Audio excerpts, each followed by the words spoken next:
Yo soy Lourdes Jubieta y además tengo aquí en el estudio a la senadora Paola Holguín, la senadora del Centro Democrático de Colombia, una mujer, una luchadora, pero por la causa de la libertad, Dios mío, santísimo, que la hemos visto en cada escenario que uno dice, qué valiente es Paola Holguín, qué bueno tenerte en el programa, senadora, Ay, bienvenida. doctora Lourdes, feliz de verla nuevamente y un saludo para todos los que nos están viendo y escuchando a esta hora. Estamos conectados por el Facebook, estamos conectados en el Twitter, estamos conectados radiomambi710.com, la aplicación Euforia y por supuesto la 710 AM y 107.5 HD2.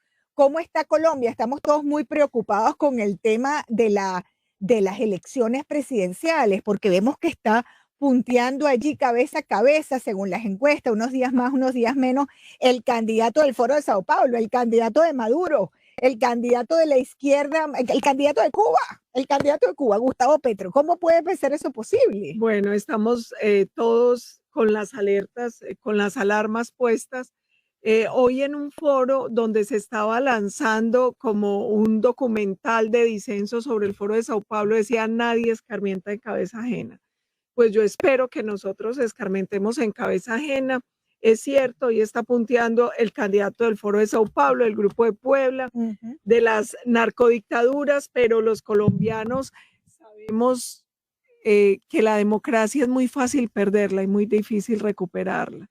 Y yo espero que con esta conciencia logremos rápidamente unirnos todos los sectores, empresarios, académicos, trabajadores, estudiantes, para salvar la democracia en Colombia. Y con ese vecino que tienen al lado, con esta desgracia que hemos vivido los venezolanos, no bastan 5 millones de venezolanos desterrados como zombies por las fronteras de América Latina, dando lástima, enfermos, hambrientos, para que Colombia se vea en ese espejo, porque de hecho Colombia es el mayor receptor de venezolanos víctimas del régimen de Maduro. Así es, eso es lo más triste y lo más difícil de entender, que hoy vaya punteando en las encuestas un candidato que no ofrece nada distinto a lo que ya vivió Venezuela, más de 5 millones de venezolanos en el exilio, la crisis más grande es, yo no diría que de migrantes, sino de refugiados en la historia del hemisferio, y son refugiados porque los venezolanos no salen por su propia voluntad simplemente porque quieren una mejor vida, salen porque Venezuela es invivible, porque no hay seguridad, porque no hay comida, no hay medicamentos, porque si piensas diferente vas preso. Entonces es difícil explicar cómo nosotros, que hoy tenemos más de 2 millones de venezolanos que están huyendo de la narcodictadura, pues creemos que ese modelo fallido es posible en Colombia. Ese modelo lo único que trae es miseria, muerte, destrucción. Yo espero que los colombianos entendamos la magnitud del problema, porque sabe, doctora Lourdes, que es lo más triste. Cuando pasó en Venezuela, los venezolanos decían, Venezuela no es Cuba, y hoy los colombianos dicen, Colombia no es Venezuela, y terminan todos los países cayendo en lo mismo. Lo vivimos en Nicaragua, que tampoco tiene una democracia, tiene una dictadura usurpando el poder. Lo vemos la grave tragedia que está viviendo hoy Chile, que está viviendo Perú, países prósperos, países que tenían unos modelos que habían generado una superación importante de la pobreza, y hoy cayendo todos como en un efecto dominó en esa tragedia de ese modelo que definitivamente es un modelo que en ningún país va a funcionar. Nuestra congresista aquí del sur de la Florida, María Elvira Salazar, en una interpelación a un funcionario del Departamento de Estado en el Congreso, amigos oyentes, identificó a ese candidato del Foro de Sao Paulo, al ex guerrillero Gustavo Petro, que además fue alcalde de Bogotá. Yo le estaba diciendo a los oyentes, senadora, que nunca había estado en Bogotá, que es una ciudad tan bella, tan fea, como cuando tan él fue. Fea, con tantos problemas y denuncias de corrupción, con tanta contratación a dedo.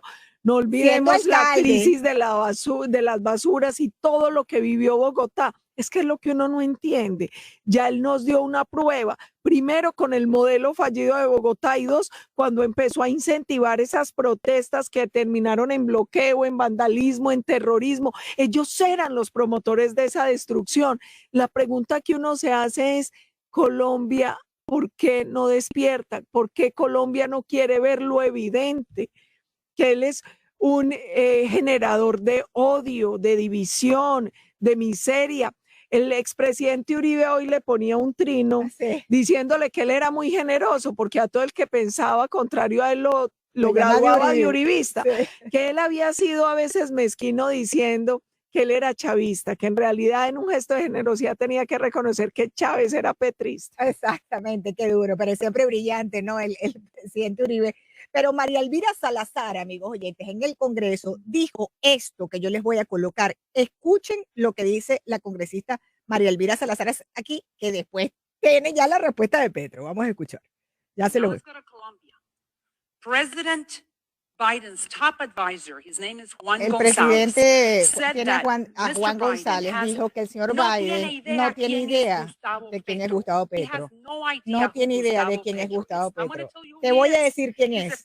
Es un ladrón, es un socialista, un marxista, un terrorista y está liderando las encuestas para presidente de Colombia.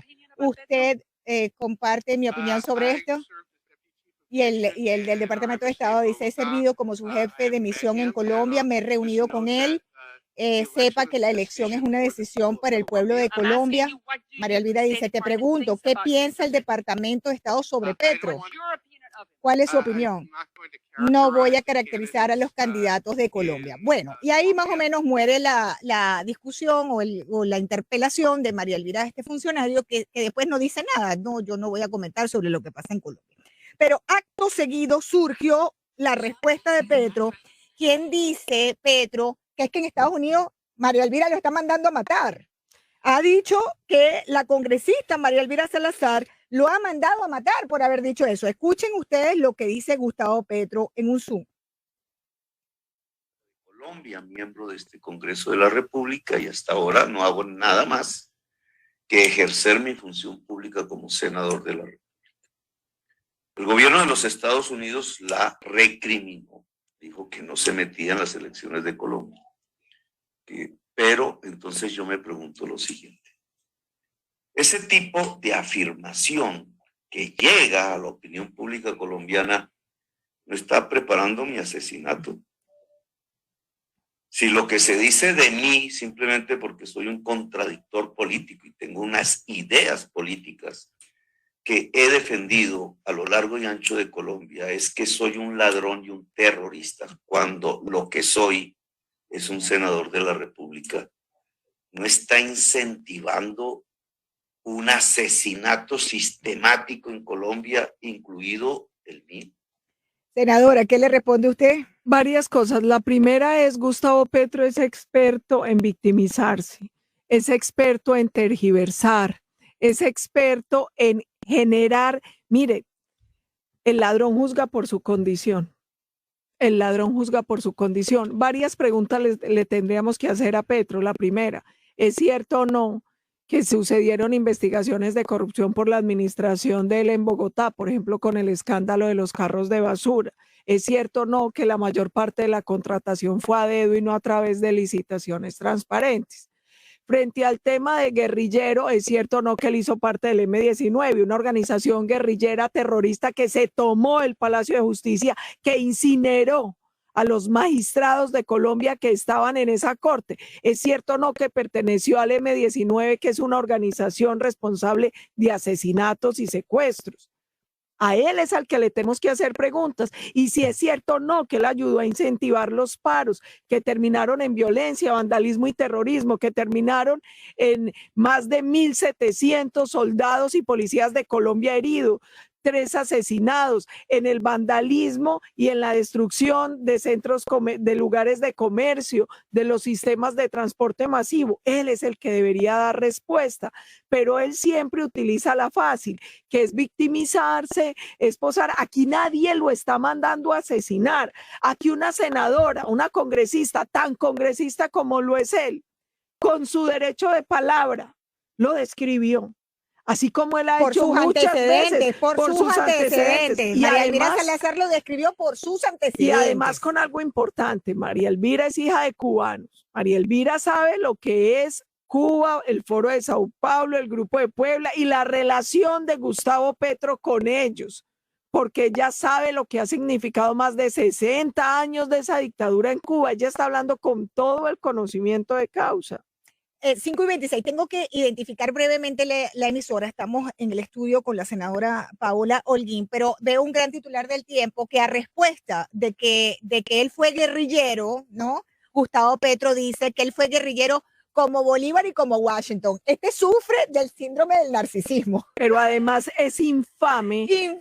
Porque él es guerrillero del M-19 que secuestró, que torturó, que se tomó el Palacio de Justicia, aliado con el cartel de Medellín. No olviden nunca esa parte, porque la toma del Palacio de Justicia fue financiada por Pablo Escobar. Y ellos se tomaron el palacio para asesinar a los magistrados y para quemar los expedientes de los narcotraficantes. Y efectivamente lo hicieron.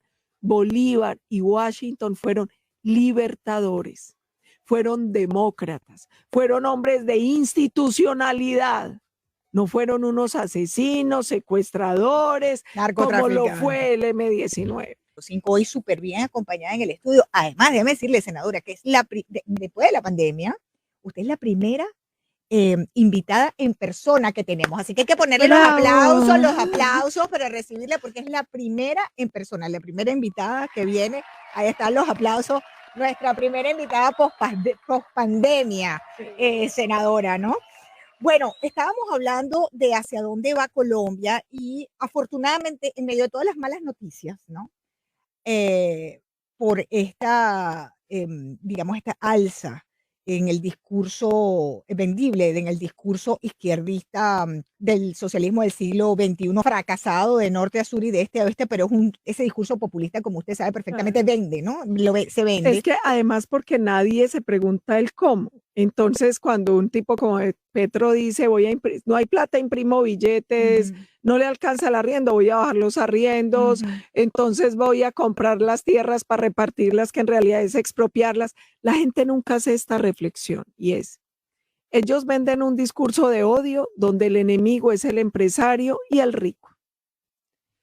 Cuando ellos ganan, estos son los primeros que se van y cuando se van, se va el empleo.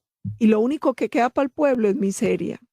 Porque créanme, los empresarios, la gente que tiene poder adquisitivo, vende rápidamente y se va. Aquí están en Estados Unidos, en Europa.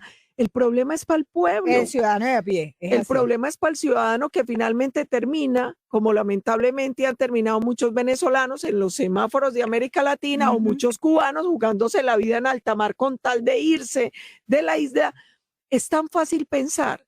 Si el modelo fuera bueno y eso fuera tan bueno, porque no todos corremos a Venezuela, Cuba, Nicaragua, sino que ellos se van. Es un modelo que expulsa al ciudadano porque le quita las oportunidades.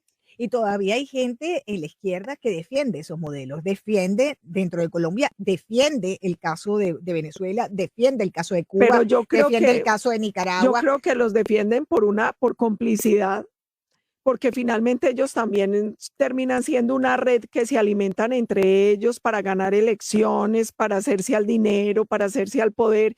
Y la otra cosa es que el padecimiento es para el pueblo, no para ellos, porque ellos son una élite ladrona que gobierna y termina enriquecida. Basta ver las propiedades de la gente de Diosdado, de las hijas de Chávez, de la familia de Maduro, claro. O de los mismos Castro en Cuba, es que ellos terminan multimillonarios, el que aguanta hambre es el pueblo. Entonces, ¿cómo no les va a gustar? ¿Cómo esa élite corrupta que piensa parecido no va a defender un modelo cuando ellos saben que usurpan el poder y uno se atornillan a él? 60 años en Cuba, 20 años en Venezuela, otro tanto en Nicaragua, pero además se roban toda la riqueza del pueblo y sus familias y ellos terminan llenos, tapados en billete, mientras el pueblo aguanta hambre. Es así, tal cual no se pudo haber descrito mejor la situación de nuestros países. Ahora, hay una buena noticia. Tenemos unas primarias, ¿verdad? Dentro del partido del Centro Democrático, este partido, ¿no? Que está evidentemente pues vinculado al expresidente Uribe, sino el mejor presidente que ha pasado por allí. Y lo digo por las cifras, no por, digamos, no es un comentario emocional, ni mucho menos por las cifras que dejó el presidente Uribe, digamos, en Colombia, ¿no? ¿Cómo dejó Colombia el presidente Uribe en materia de narcotráfico, en materia económica, de calidad social, etcétera, etcétera, etcétera? Al que no le guste mucho Uribe, yo solo le pido que revise algo. Cuando él llegó al poder en 2002, Colombia era calificado de Estado fallido. Él dejó el poder con un país donde había logrado una reducción del 90% de los secuestros, de más del 50% del homicidio, con una gran atracción de inversión extranjera. Los cultivos disminuyeron disminuyó enormemente. en más del 50% los cultivos ilícitos, una fuerza pública fortalecida y lo más bonito, los colombianos recuperaron el orgullo de ser colombianos. Las Fuerzas Armadas recuperaron el orgullo de ser parte de las Fuerzas Armadas. Tal cual. Las Fuerzas Armadas que estaban desmoralizadas completamente antes de la llegada del presidente Uribe. Podríamos hablar horas de eso, pero bueno, tenemos varios candidatos, todos de altísimo nivel, pero hay uno que resalta por su experiencia política, senadora, y por grandes batallas que le ha tocado pelear, como es Óscar Iván Zuluaga. ¿Cómo usted ve esa candidatura? Varias cosas. La primera es, yo estaba haciendo el ejercicio de precandidata presidencial y renuncié para adherir a Óscar Iván Zuluaga y lo hice por muchas razones. La primera, Óscar Iván tiene 20 años de experiencia en el sector privado. Él es un empresario, él ha generado empleo de calidad, una gran empresa exportadora. Entonces, él sabe generar riqueza, él sabe generar empleo, él sabe generar crecimiento económico. 2, 30 años de experiencia en el sector público. Uno al sector público no puede ir a aprender, sino a gastarse lo que sabe. Él fue concejal, alcalde de su pueblo, Pensilvania, fue senador, fue alto ministro consejero en el gobierno del expresidente Uribe y lo más importante, fue ministro de Hacienda. Él enfrentó la crisis económica del 2009, cuando se vinieron abajo las economías del mundo. La economía colombiana logró crecer gracias a Óscar Iván Zuluaga, que diseñó algo que denominó política anticíclica, que lo llevó a ganar el premio, el reconocimiento como el mejor ministro de Hacienda de América Latina. Tiene otra cosa importante, es un hombre de firmeza en los principios y ha sido víctima de un tema que es urgente reformar en Colombia, la justicia. Porque a él le robaron la elección presidencial con un montaje de un hacker, con una compra de unas elecciones con recursos de Odebrecht. Y alguien que ha vivido todo esto ya ha pensado en las soluciones. Entonces él tiene una propuesta muy importante de reforma a la justicia, de reforma política, de una gran reforma económica que le dé garantías de estabilidad jurídica a los empresarios, que promueva la libertad de empresa para poder generar empleo de calidad. Fíjese que Colombia es el principal aliado de los Estados Unidos precisamente en Sudamérica y uno de los principales en la región, ¿no? Estados Unidos tiene importantes alianzas con países como Brasil, sin duda, pues lógicamente Panamá, pero Colombia ha sido siempre principal aliado de los Estados Unidos, hasta por un tema de seguridad nacional. Sí. De seguridad nacional y de cara al enfrentar problemas importantísimos. Senadora, hoy salieron las cifras de muertos por sobredosis de droga en los Estados Unidos. Hay 100,000 muertos en un año. Nunca había habido nada similar. 100,000 muertos por sobredosis de droga, senador. Y lamentablemente eso también tiene una explicación en Colombia. Hoy Colombia tiene una cifra récord de casi 200,000 hectáreas de coca, con una modificación de la hoja de coca que lleva a que tengamos hoy muchos más cosechas al año de las que teníamos antes. Y aquí yo también quiero que hagamos una reflexión con los oyentes. La inmensa mayoría de quienes justifican la legalización y otros mecanismos dicen es que la guerra contra las drogas fracasó. No, no es que haya fracasado, es que nunca la hemos dado todos en serio con la responsabilidad que tenemos que darla. Porque, por ejemplo, hace un sacrificio de recursos a Estados Unidos, hace un sacrificio de vidas y de lucha Colombia con la erradicación, con el combate a las estructuras criminales. Pero llega un país como Venezuela y alberga a las organizaciones narcoterroristas, les hable todas las rutas aéreas para que saquen su coca. Mire, nosotros tenemos un problema muy grave y es que Venezuela pasó de ser un sitio donde pasaban a veces las estructuras criminales colombianas y recibían algún apoyo a ser el centro de operaciones, de estructuras criminales como la FARC, el ELN. Se calcula que hoy el 70% del ELN está en Venezuela. Absolutamente. Miembros del COSE están en Venezuela. La Gentil Duarte y la Nueva Marquetalia operan desde Venezuela. Y eso no es nada distinto a estructuras de narcotráfico y terrorismo, que además enriquecen las arcas de esa narcodictadura que usurpa el poder en Venezuela. Nosotros hacíamos varios análisis. Por ejemplo, hoy Venezuela no tiene capacidad del control fiscal del país, no tiene control monetario, porque hoy el bolívar no vale nada. O sea, el bolívar lo usan para hacer bolsos, para... Hoy la moneda es el dólar, el euro y el peso colombiano. Ellos ni siquiera hoy tienen esa capacidad del control monetario. Eso las convierte en un centro muy fácil de lavado de activos. Y de crimen organizado. Tal cual, de crimen organizado internacional. Por eso se ha hablado de la presencia de Hezbollah, del ELN, Así de la es. FARC, del Clan del Golfo. Las mafias chinas, las mafias rusas, todo eso opera en Venezuela. Las operan en Venezuela. Así es, los cárteles de las drogas. 5:44. Tengo que identificar la emisora rápidamente, un breve corte comercial y regresamos con la senadora Paola Holguín, hoy de visita aquí en Radio Mambí. De la senadora Paola Holguín, que nos está visitando en Radio Mambí. Y habíamos dejado el tema en el aire de la campaña presidencial colombiana, que es en mayo, las elecciones, ¿no? Sí, en mayo la primera vuelta y en marzo, que es la elección a Congreso, nosotros esperamos como bloque hacer una consulta a ver si varios partidos conformamos el Frente de la Libertad para ir con candidato único. Ya entendieron en Colombia que la unidad es la única medio garantía del triunfo, senadora, porque fíjese en el caso venezolano, ¿no? Gran parte del problema ha sido la división. Incluso yendo ahora a estas elecciones que tienen en unos días, ha sido tan difícil en medio de todas las dificultades de ese proceso, ¿no? Y todos los cuestionamientos. Encima no se ponen ni siquiera de acuerdo en un candidato único. Sí, yo siempre he dicho que en mi casa a mí mis papás me dieron una fórmula que es infalible. Patria, principios y partido en ese orden, y el orden no es negociable. La patria tiene que estar por encima de todo. Y yo espero, nosotros hemos estado así como tratando de entablar un diálogo con distintos sectores del país diciéndoles la patria primero, generemos unidad.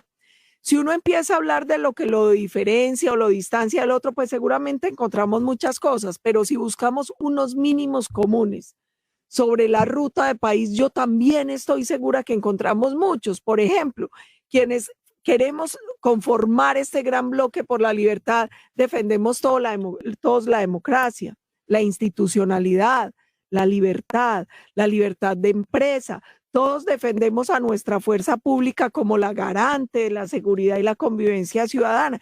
Entonces yo creo que en torno a unos fundamentales podemos hacer esa gran coalición. Hay un problema aquí en los Estados Unidos que hemos ido poco a poco evidenciando y solucionando, que es la corrupción, la corrección política. El tema de la corrección. Muchas veces la derecha no actúa por temor. La derecha no actúa porque qué van a pensar de nosotros. La derecha no actúa porque eso no está bien. Pero sin embargo la izquierda arrasa, hacen lo que quieren, nadie les dice nada. ¿Por qué se detiene la derecha ante la corrección política? Yo creo varias cosas. Primero, creo que inteligentemente la izquierda ha entendido que la tarea era el marxismo cultural. Entonces ellos empiezan a cambiar el idioma, empiezan a usar otro tipo de palabras. Entonces, por ejemplo, cuando usted piensa distinto, está polarizando. Así. Y la izquierda y la derecha cobardona, incapaz de enfrentar con argumento lo que tendría que enfrentar, prefieren no causar polémica y simplemente nos empezaron a callar. Apabullar. Y ellos empezaron, yo creo que este es el momento donde la defensa de la democracia no puede ser una defensa bobalicona, no puede ser una defensa meliflua, no puede ser una defensa que se haga con temor al que dirán o al que va a pasar o a la polarización, no. En democracia está bien pensar diferente y uno tiene derecho a defender las posturas. Además, porque nosotros tenemos algo que ellos no tienen. Nosotros podemos hablar con la verdad y con la prueba fáctica de las ventajas de la democracia, de las ventajas de la libertad económica. Lo que tenemos que hacer es no ser tan cobardones y empezar también a hacer esa conquista cultural, empezar en los colegios, en las universidades, en los medios de comunicación, entregar argumentos sobre lo que defendemos, sobre la importancia de estos valores fundamentales. Mm. La senadora Paola Holguín con nosotros en el estudio. Nos queda un minuto, lamentablemente, senadora. Hoy estuvo usted en lo del documental del Foro de Sao Paulo, ¿verdad? No pude estar allí, pero me contaron que fue, bueno, exitosísimo.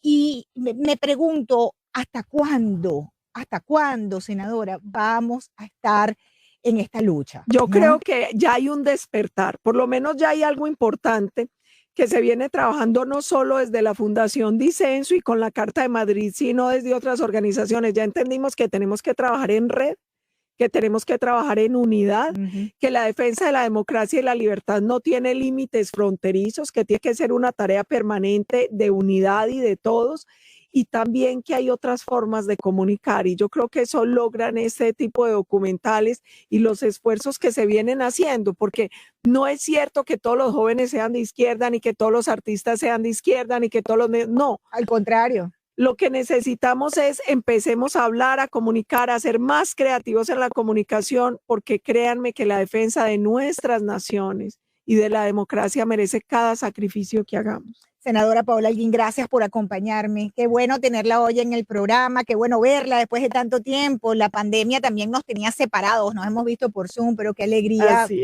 tenerla por aquí. Muchísimas gracias. Gracias a usted, doctora Lourdes. Siempre no me voy a cansar cada que voy a repetirle que para mí es un honor estar al lado de una mujer que ha entendido el valor de la comunicación y la lucha democrática, que ha entendido que esta es una tarea muy dura, pero que la defensa de nuestras naciones vale cada sacrificio. Y el otro llamado es, Dios nos dio una nueva oportunidad. Con la pandemia perdimos muchos seres queridos. Hoy somos sobrevivientes. Tenemos que ser sobrevivientes para construir mejores países, y esa construcción pasa por la defensa de la democracia. Es así. Bueno, aquí llegó Cristian Bonet, que se suma a esta hora a los controles de Radio Mambí, pero tengo que despedir porque se me acabó el tiempo. Queridos amigos oyentes, recuerden, esta entrevista la van a poder encontrar en mi canal en YouTube, ahí la van a poder volver a escuchar a la senadora. En YouTube buscan Lourdes Jubieta, ahí me van a encontrar. Me despido por la tarde de hoy, que tengan una feliz noche y mañana nos reencontramos en la Grande de Miami.